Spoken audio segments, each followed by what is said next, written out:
How you everybody? Welcome back to the Savvy Farmer and enjoy this new video. Gene Farris read cereal numbers the way some people read faces. Not a skill he had been taught, a habit he had developed over 30 years of buying old iron at farm auctions across central Indiana.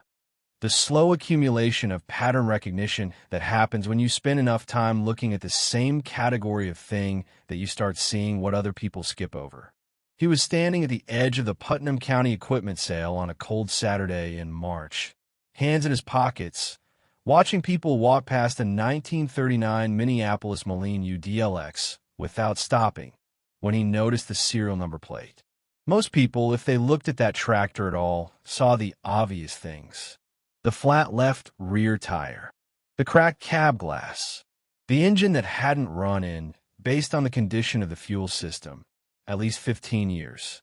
The $300 tag that the auction house had attached with a particular resignation of people who have stopped expecting anything.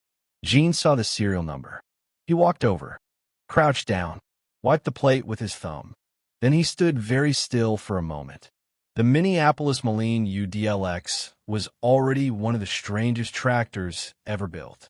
Produced for only 2 years, 1938 and 1939, it was the only row crop tractor of its era designed with a fully enclosed cab, a heater, a car-style radio, and passenger seating. Minneapolis-Moline had imagined a future where farmers drove to town in their tractors on weekends.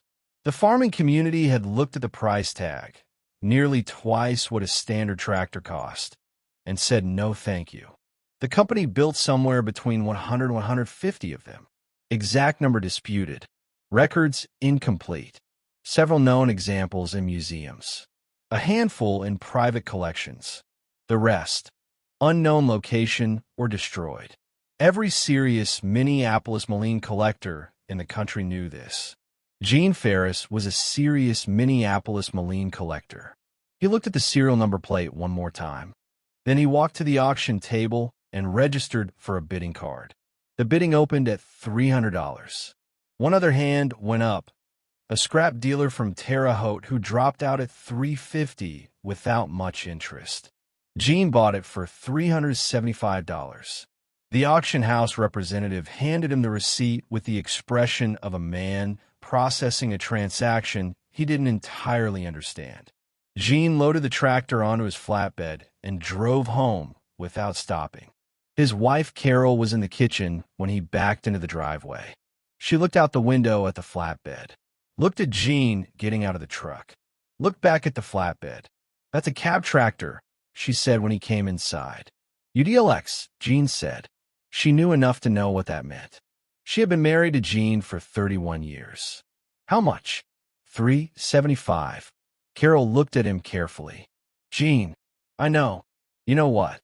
I know what you're going to say." "What am I going to say?" "That I need to be sure before I get excited." She nodded. "Are you sure?" Gene sat down at the kitchen table, pulled out his notebook, a worn spiral thing he had been keeping records in for 20 years, and opened it to a page he had filled with serial number ranges copied from a Minneapolis-Moline production registry he had obtained from a collector in Minnesota 3 years ago. He ran his finger down the numbers, stopped, looked up at Carol. "I'm sure," he said. The serial number placed the tractor in the first production run. October 1938. One of the original demonstration units built before Minneapolis-Moline had settled on the final production specifications. Pre-production. Prototype configuration. The differences were subtle. A slightly different dashboard layout, a modified gear selector housing, a cab door hinge design that was changed before the tractor went into full production because it had a tendency to bind in cold weather. Gene had read about these differences in a technical paper written by a Minnesota historian. He had read it twice because it was the kind of detail that lived in the back of your mind for years, waiting to become relevant. It became relevant on a Saturday afternoon in March. He spent the next 3 weeks verifying everything. Cross-referenced the serial number with the Minneapolis-Moline Historical Archive. Contacted 2 independent historians.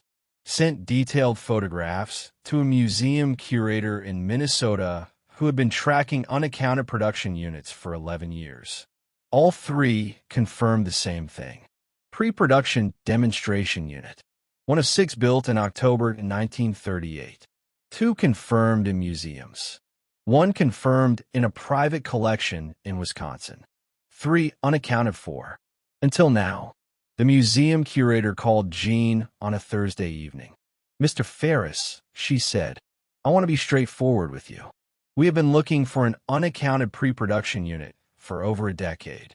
She paused. "Is it restorable?" Gene looked out his shop window at the UDLX sitting under the overhead light. "The cab is solid," he said.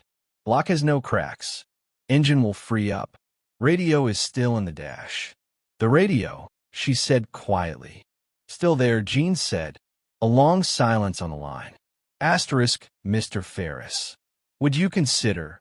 Asterisk, "Let me restore it first," Gene said. "Then we'll talk." He spent 14 months on the restoration. Not rushing. Not cutting corners. When Gene drove it out of the shop on a May morning 14 months after the auction, it looked the way it had looked on an October day in 1938 when Minneapolis-Moline had built it to show the world what farming could become. The world hadn't listened then. The museum in Minnesota acquired it the following fall. Gene drove it there himself on a flatbed. 14 hours, 2 stops, Carol riding along because she said she wasn't missing this. They walked it into the exhibit hall together. The curator shook Gene's hand and held it for a moment longer than a handshake required. "$375, she said. $375, Gene confirmed. She looked at the tractor under the museum lights, at the cab that had carried a radio and a heater in 1938 because someone at Minneapolis-Moline had believed that farmers deserved better than open air and cold hands. At the serial number plate that Gene Farris had wiped with his thumb on a cold Saturday in March while everyone else walked past. How did you know to look at the serial number? Gene thought about 30 years of farm auctions, about the habit of looking at things other people skipped, about the pattern recognition that accumulates so slowly you don't notice it until the morning it tells you something important. "I always look at the serial number," he said. "Most people don't." He looked at the tractor one last time. "That's usually the whole difference."